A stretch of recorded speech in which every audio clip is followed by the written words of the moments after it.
দুনিয়াতে যত অদ্ভুত অদ্ভুত প্রশ্ন সব আপনি মুসা আলাহিস সাল্লামের মাথা থেকে পাবেন। বিভিন্ন বিষয়ে আল্লাহরে প্রশ্ন করতেন। সাইয়েদনা মুসা আলাহিস সাল্লাম আল্লাহরে বললেন, আল্লাহ আপনি আমার এমন একটা জিকির শিখাইয়া দেন যে জিকিরটার শব্দ আপনি আর আমি ছাড়া কেউ জানবে না। দিনে রাতে সব সময় এই জিকির আমি করব, আপনারে ডাকবো, কিন্তু শর্ত হলো এই জিকিরটা জানবে শুধু আপনি আর জানবো শুধু আমি। আল্লাহ বললেন, মুসা পড়ো লা ইলাহা ইল্লাল্লাহ। মুসা আলাইহিস সালাম কয়, মাবুদ এটা তো জাতীয় জিকির, সবাই জানে। আমি তো চাইছি এক্সেলেন্ট একটা জিকির, কারো কাছে নাই, শুধু আমি জানবো আর আমি পড়বো।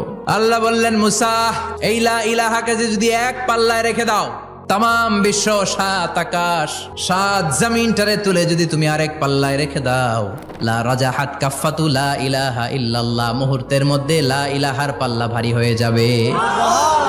ও মুসা, তুমি যতই এক্সক্লুসিভ জিকির চাও, লা ইলাহার চেয়ে দামি জিকির আমার কাছে নাই।